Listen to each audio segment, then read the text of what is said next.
مساء الخير على حضراتكم. كل مرة متعودين ان انا يا اما بطلع اتكلم، يا اما ببقى جايب معايا مهندس او بنصور في موقع. النهاردة الموضوع مختلف، معانا عميل واصبح صديق، جاي يتكلم معانا عن جزء اقتصادي وعن تجربته في الاستثمار العقاري. مستر احمد، اهلا ازي بيك حضرتك؟ ايميل حبيبي، اهلا بيك. ممكن تعرفنا بحضرتك؟ اهلا بيك يا ايميل، صديقي العزيز. اهلا بحضرتك. فعلا الملحوظه اللي انت قلتها قبل ما اتعرف ما اعرفكم بنفسي، انك ان انا عميل وصديق او قلبت صديق، دي ميزه كبيره مع ايميل. الجزئيه دي حقيقيه وبدليل ان انا موجود هنا. نمره واحد، انا احمد عبد المجيد يا حبيبي. كنت بشتغل في احدى الجهات اقتصادي، وما زلت انترستد في مسائل الاستثمار والاقتصاد. فاي سؤال انا هكون تحت امرك. اهلا بحضرتك. بص، هو احنا بما ان احنا شركه عقارات، فكنا عايزين ندردش مع حضرتك عن خبرتك في الاستثمار العقاري. يعني حضرتك كان ليك استثمار عقاري قبل كده ولا لا؟ يعني لو حتى تقول لنا في عجاله الموضوع كان ماشي مع حضرتك ازاي قبل ما تشتري مننا حاجه. تمام. كما تعلم يا ايميل، الاستثمار له اوجه كتيره، منها والعقار بدأ يحتل مكانة متقدمة. لكن إذا سمحت لي أنا مش عايز أدخل على العقار على طول. براحتك خالص، براحتك خالص. يعني هوسع في السؤال شوية. أنا فرد عادي وعايز أستثمر، معايا فلوس وعايز أستثمرها. فبنقول إن قرار الاستثمار له عوامل، منها إمكانيات الفرد نفسه، إمكانيات المالية، منها درجة المخاطرة عنده شكلها ايه. لأن درجة المخاطرة بتختلف من إنسان لإنسان، ده كلام علمي. مش كلنا زي بعض، في من يميل للمخاطرة قوي وفي من أقل ميلا للمخاطرة. وبالتالي اختياراته للاستثمار بتختلف حسب هو ميوله الشخصية عنده ايه في الحكاية. ايوه، وشخصيته نفسها. بالظبط كده. والسوق بيقول ايه؟ يبقى عندي 3 عوامل: امكانياته هو، امكانياتي شكلها ايه، درجه ميلي للمخاطره، واخيرا السوق المتاح ايه. كويس قوي. هنقول بالنسبه للي احنا بنتكلم فيه، احنا عندنا نبدا بمجالات، نقول انا اختياري بناء عليه. اول حاجه، اذا كنت محتاج دخل شهري او ربع سنوي، بيكون البنوك افضل حاجه، باعتبار ان المخاطره منخفضه جدا، اولموست نيل. وفي نفس الوقت فيها في المخاطره في المكسب، مش في المخاطره في راس المال نفسه. وراس المال نفسه برضه نفس الحكايه، لانه البنوك في مصر ستيبل من سنين وعقود طويله. ما عندناش حاجه اسمها بنك فلس لا سمح الله، مفيش الكلام ده. امريكا في بنوك كتير فلست في ازمه 2008. كويس. ولكن الحكومه سبورت الموضوع عشان الاقتصاد يقف على عينه. عندهم بنك فلس بالظبط. لكن عندنا في مصر الحمد لله في جارانتي، ضمانه من البنك المركزي بانه بيحافظ، وهم يعني في ديلز بينهم بحيث ان يحصل استابيليتي باستمرار. تمام. وفعلا ده ما حصلش، ما فيش. عشان كده الثقه جامده قوي في البنوك. دي حاجه. يبقى بالتالي من لا يميل الى المخاطره نهائيا عنده البنوك. نفس الوقت عندها ميزه انها بتولد له ايراد ريعي شهري او ربع سنوي وات. كويس قوي. اما اذا كنت لا، انا مش محتاج المساله الشهريه ديت، ومجرد ان انا عايز احافظ على فلوسي، بيبقى الذهب هنا هو الذهب افضل. افضل طبعا، باعتبار وان كان ده على المدى المتوسط والبعيد في نفس الوقت. بس ده مشكلته انه مفيش ريع الا ساعه البيع. بتبيع القطعه اللي معاك، ما بيبقاش موجود معاك القطعه. يعني ما حضرتك مثلا وزنت مثلا كام جرام، بعت منهم 3 جرام، بقى اوريدي انت عندك الوزن اللي عندك ناقص ال 3 جرام اللي بعتهم. دي حاجه. لكن سرعه التصرف والسيوله في مرونه عاليه. دي ممتازه. في البنك برضو المرونه دي شبه موجوده، باعتبار ان انت لو عندك صك او ما الى ذلك بتخصمه، ولكن تقدر في نفس الوقت تسترد فلوسك مباشره بعد الخصم. او تخططها بحيث ان كل 3 سنين مثلا ما يحصلش خصم وتسترد فلوسك. في بقى النوع الثالث وبعدين الرابع، وهو انك تستثمر فلوسك في البورصه. البورصه بتدي نوع من انواع التوازن بين حاجتين، ان انت بيجي لك دخل دوري شأنها شأن البنوك بس بشكل مختلف، وما هياش طبعا جارانتيد، مش مضمونه. وفي نفس الوقت تستطيع التصرف في الاصل اللي هي الاسهم في اي وقت. فانت كانك بتجمع بين الاثنين، بين البنوك ان انت في ودائع او في ريع بيجي، وبين الذهب ان هو بيتغير بيطلع وينزل. وفي نفس الوقت التصرف فيه اللي هي السيوله، لان مساله السيوله دي مساله مهمه جدا، انك تتصرف في الاصل بتاعك في اي وقت. اخر حاجه ده المجال ده بنتكلم عليه متوسط، نقدر نقول متوسط، طويل الاجل سنه، لكن يكون افضل فيه المتوسط لانه يتمتع بالميزتين اللي فاتوا. النوع الرابع من الاستثمار المفضل ايضا هو العقار. العقار هنا فيه عنده ميزه انه هو بيجمع بين تقريبا كل اللي فات. ازاي؟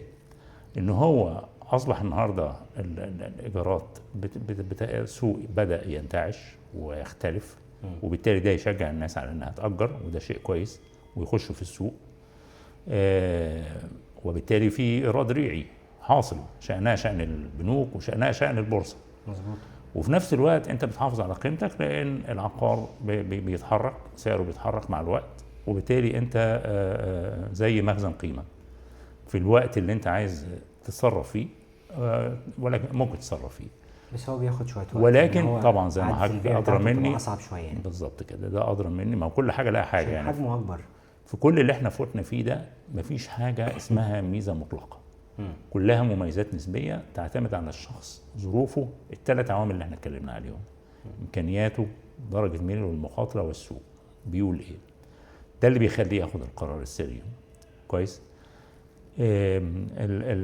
اللونج ران او المدى الطويل يعتبر العقار من افضل الاستثمارات حتى الان، بلا ادنى شك، لانه اصبح يجمع بين الحسنيين. الريع الشهري كويس وبيزيد مع الوقت. الايجار امبارح لسه سامعين ان في زياده في الايجار خصوصا مع القانون الجديد. وفي نفس الوقت لا، قيمته محفوظه وبتزيد، وبالتالي بيقدر يقفز على التضخم او اي اثار سلبيه للتضخم، وهو بيعدي هذا الكلام. فبالتالي يبقى العقار، ولكن على المدى الطويل هو افضل الاختيارات طالما تسمح به قدرات الماليه. الميزه في العقارات طبعا، وانت استاذ في هذا، انه يعني يتدرج مستويات، يعني في عقارات قليله في مكان اقل، في عقارات عاليه كلام معروف طبعا. وهنا الاختيار، يعني في اختيار جوه الاختيار نفسه، بيحتاج دراسه كمان قبل ما تشتري. بالتاكيد ما فيش حاجه ما تحتاجش دراسه. اي حاجه تحتاج دراسه في كل الاختيارات اللي انا قلتها. وان كان يعني اختيار البنك اختيار لطيف، مش هيكون مجهد زي البورصه، لا مجهده طبعا، ولازم يكون معاك ادفايزر او مستشار كويس عشان يساعدك على حسن الاختيار، الكاتيجوري او النوعيه اللي انت تخش فيها، لان نوعيات كتير. عالم البورصه عالم جميل ومختلف، وفي نفس الوقت هو عالم مدعم لاقتصاد البلد حقيقي. يعني انا نفسي ان الناس كلها تشتغل في البورصه، لان البورصه مصدر تمويلي هائل ويحرك الاقتصاد. لكن في النهايه بالنسبه للافراد بيبقى العقار، وان كان اختيار اخير، ولكنه من اهم الاختيارات طالما راعينا العوامل اللي احنا اتكلمنا فيها. اوكي، ده كلام جميل جدا واستفدنا من حضرتك فيه. العفو. نرجع بقى للسؤال بتاعنا. اتفضل. تجربتك العقاريه كانت بدأت ازاي؟ تمام. يمكن جزء من اللي انا قلته كان من تجربتي العقاريه. زمان كان الايجار مش مرتفع، ولكن كان القيمه التعويضيه للعقار كانت اساسيه، مخزن قيمه. قصدي حضرتك الريسيل بتاعه يعني؟ بالظبط كده. لان الحقيقه لولا كده دي هتبقى مشكله، وخصوصا لو انت موظف عام وكده. طبعا بيبقى ده السبيل تقريبا الوحيد قدامك تزود دخلك بيه. ان انت لا، وتحافظ على الفلوس اللي معاك، قيمتها من التضخم. بالظبط. فانا تجربتي دي كانت ايجابيه للغايه، بحيث انها حافظت على فلوسي وادتني اختيارات التنقل ما بين اصل والتاني. ان انا احسن ان انا اتصرف طبقا لظروفي الشخصيه. العقار هنا كان المنجد يعني الحقيقه يعني. فبالتالي مؤمن بيه قوي. وان كنا نقول برضو كلمه اخيره تعليقا على اللي فات وانطلاقا من الكلام اللي حضرتك بتقوله، ان انت كل ما تنوع في المحفظه اللي معاك ما بين الحاجات اللي انا قلتها دي كلها، ده طبعا كل ما يكون بوزيتيف جدا وايجابي للغايه. بحيث ان انت لو قدرت تضرب هنا وهنا وهنا يبقى ده شيء هايل يعني. طبعا بيبقى يفضل عشان وتدير تنوع هذه الموضوع لو المحفظه في حاجه وقعت. بالظبط. وتدير هذه المحفظه على اسس متوسط قصير، متوسط اسف اجل متوسط واجل طويل. تمام. تنوع بقى الكلام ده ودرجه المخاطره. لكن مرة أخرى وأخيرة يأتي العقار بالنسبة للأفراد هو على قمة الأولويات طالما إمكانياته تسمح بهذا. طب أنا هحكي حاجة صغيرة كده وبعد كده هسألك على حاجة. اتفضل. إحنا أول مرة تعرفنا على مستر أحمد كان في شهر 10 2018. مظبوط بالظبط. وأول عقار نفذنا فيه كان يوم 6/1/2021. لو ما شاء الله ذاكرة، لو ذاكرتي ما شاء الله ذاكرة جميلة. ليه أنا بس السؤال في الوقت من 2018 ل 2021 ايه اللي كان مأجل قرارك ان انت تدخل في عقار في العاصمة الإدارية الجديدة؟ والله بص، العاصمة أول ما طلعت كان لسه مش يعني ما كانش فيه تصور كامل عن وضعها كويس. وهل المخطط لها انها تنتهي امتى او ما الى ذلك، او تبدا تشتغل امتى. كان ده مش واضح كويس. بدانا يمكن 2020 وانت كان لك دور كبير في الحكايه دي، ان احنا نشعر باهميه هذا المكان. بدا معالمه تبان، بدات المعالم تبان والحدوته بدات تبان. ولما بدات الصراحه شفت اقبال من الناس عليها، بدات احس ان لا، ده في هات وخد وفي ضمانه حكوميه، وكل ده كان يعني عناصر تؤكد ان الاختيار ده هيبقى مهم. يمكن انت شفت احنا جايين من عند احد المطورين اللي احنا جبنا من عنده الوحده، ولقيناها بفضل ربنا من سنه 20 للنهارده رسميا تضاعفت 4 اضعاف. اكتر من 4 اضعاف. اكتر من 4 اضعاف القيمه. 4.2 تقريبا بالظبط. فطبعا ده كل ده ولسه ما اشتغلتش يعني. انا متوقع كده. انها لما تشتغل ان شاء الله، هي في الميد تاون، لما تشتغل برضو الدنيا هتفرق. في الداون تاون. انا اسف، داون تاون. برضو الدنيا هتفرق كتير. يعني كل ده وهي ما اشتغلتش، ده كل ده وهو مبنى.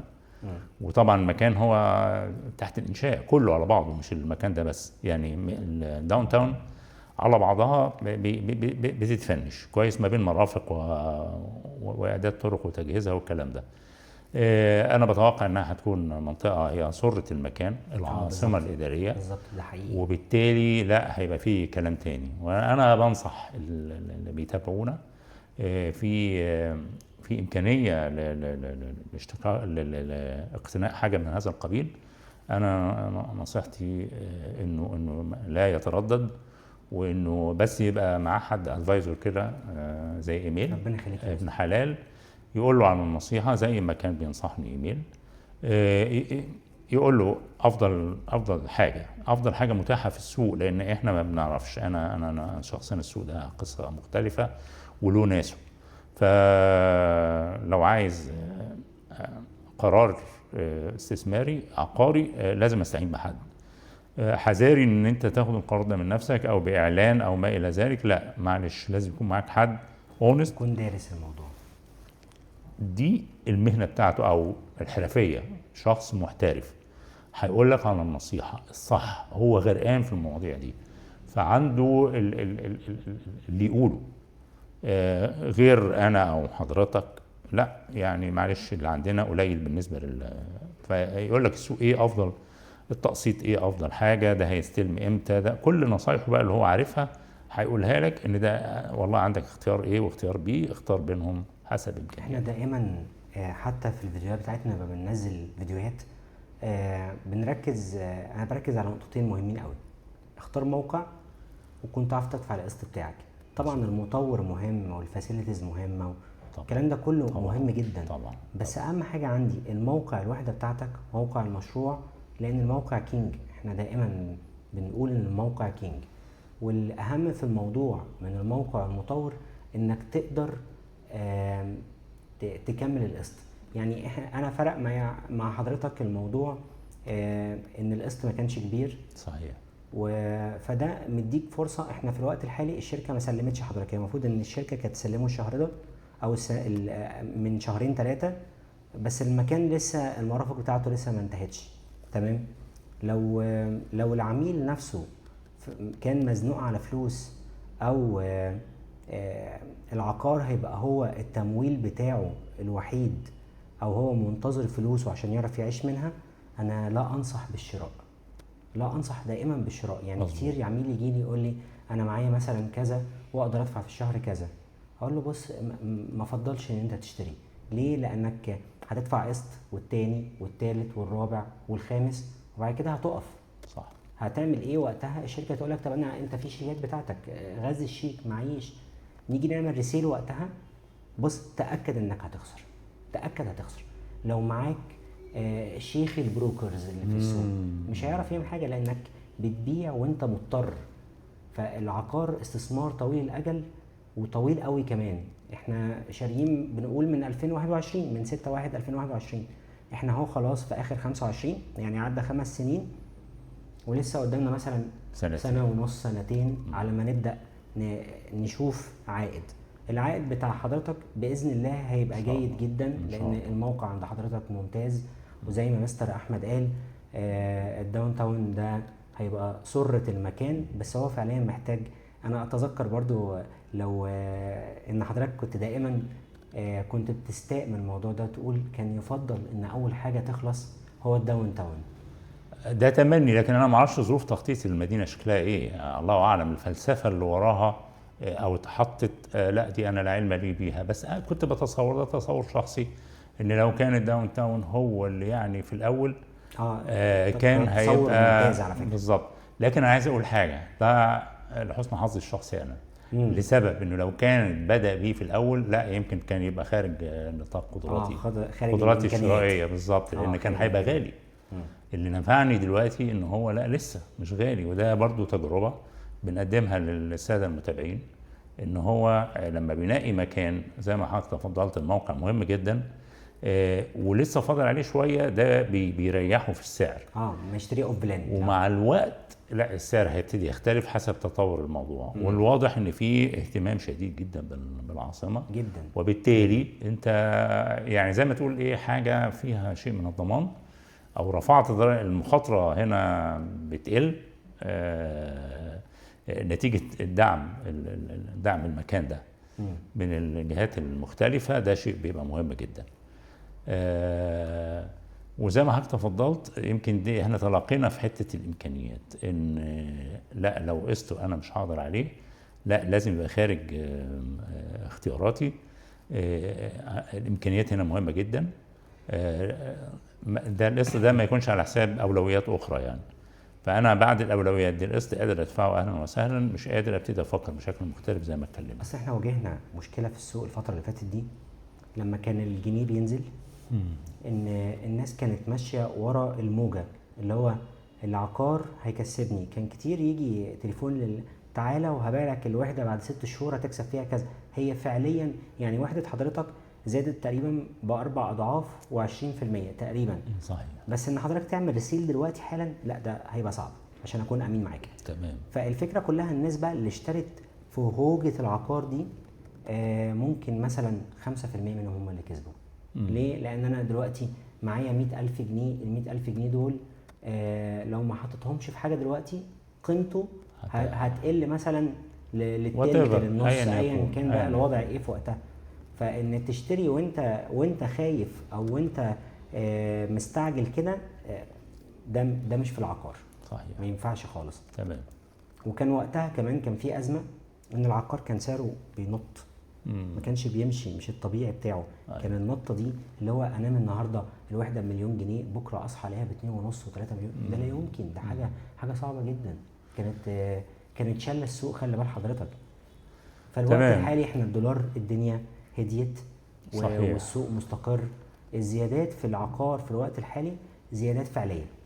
يعني انا شاري اوف بلان بقى، يعني طلعوا بالبيزمنت العقار يزيد، كملوا خرسانات العقار يزيد، بدأوا ينزلوا بالواجهات العقار يزيد. دي الزيادات الطبيعية. عايز تكسب من العقار كويس، انتظر لما يشتغل، ده هتاخد افضل مكسب. ده صحيح. طيب اسأل حضرتك سؤال تاني. اتفضل. لو رجع بيك الزمن لنفس النقطة اللي هو قبل يوم 6/1، هتعيد نفس التجربة تاني؟ بالتأكيد، من غير تفكير. وخصوصا بقى ايه ده كمان بعد ما بان اللي بان.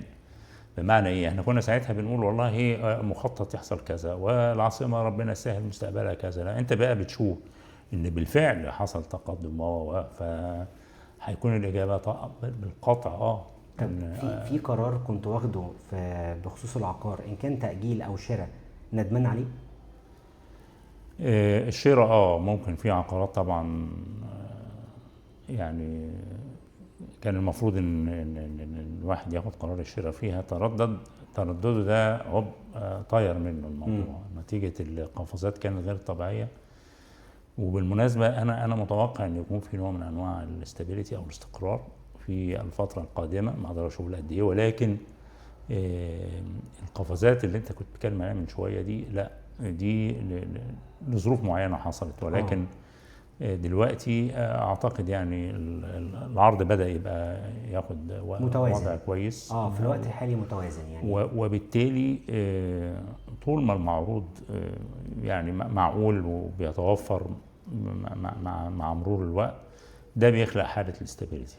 لو جالك فرصة تانية يا مستر أحمد في الوقت الحالي تدخل في استثمار عقاري تاني، يعني تقريبا القسط بتاع حضرتك قرب يخلص. ايوه. لو عندك فرصة ان انت تدخل في وحدة عقارية تاني، هقول لك هو ده هيبقى قدامي 4 سنين مثلا، 3 سنين ونص. تمام.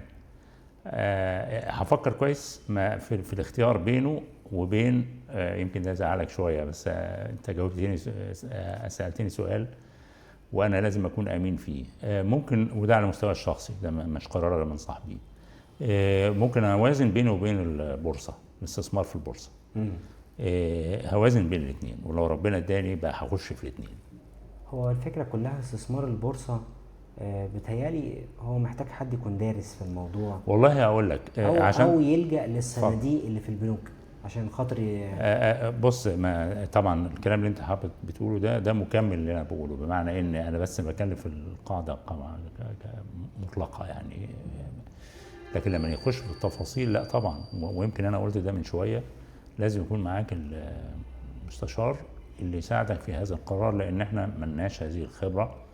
المواطن العادي يعني ملوش هذه الخبره، فلازم اما انه يبقى يعني يروح لمستشار مالي كويس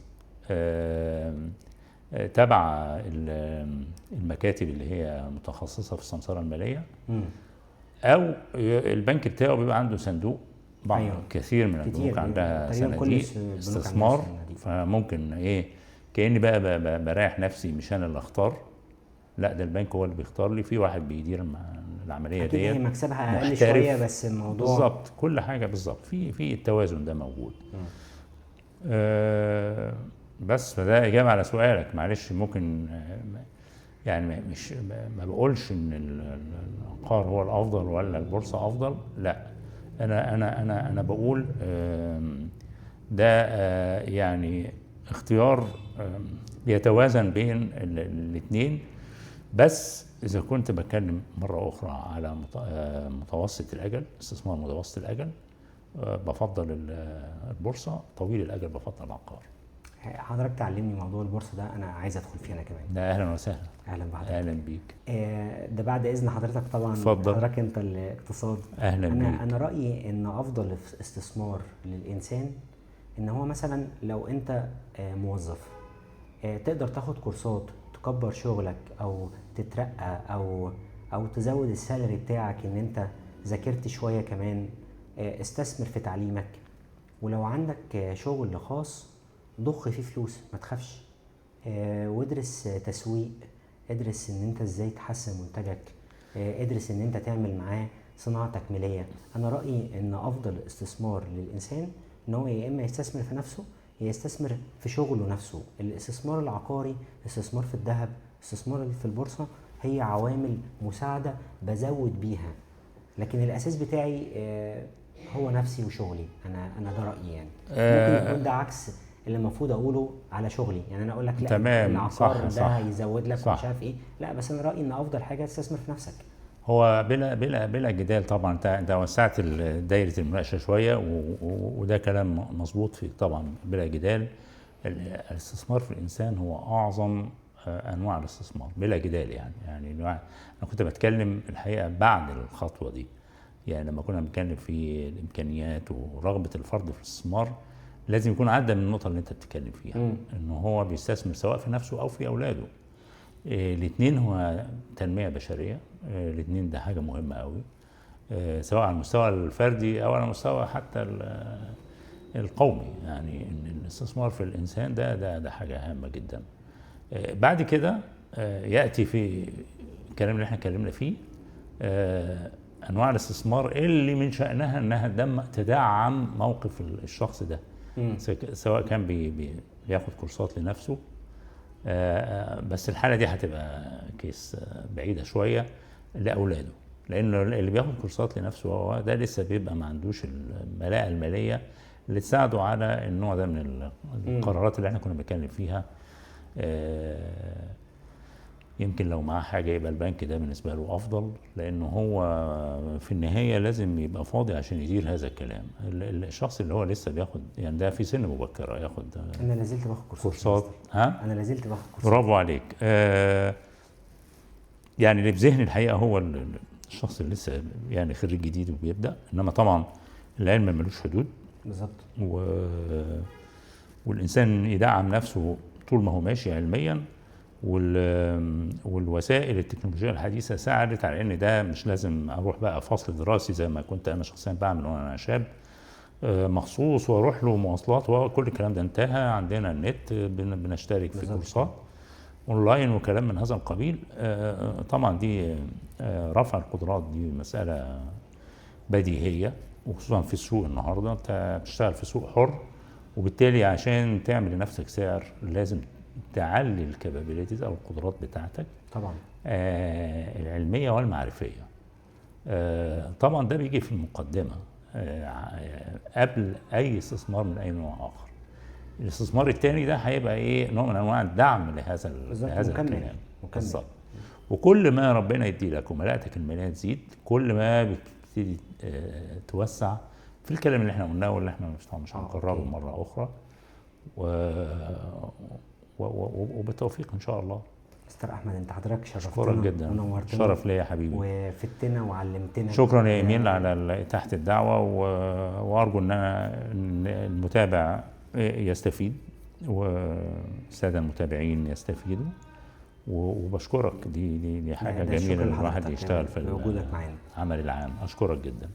اهلا بيكم، وان شاء الله المره الجايه برضو نجي لكم بتجربه مختلفه، في ديستنيشن مختلف، بفكر مختلف.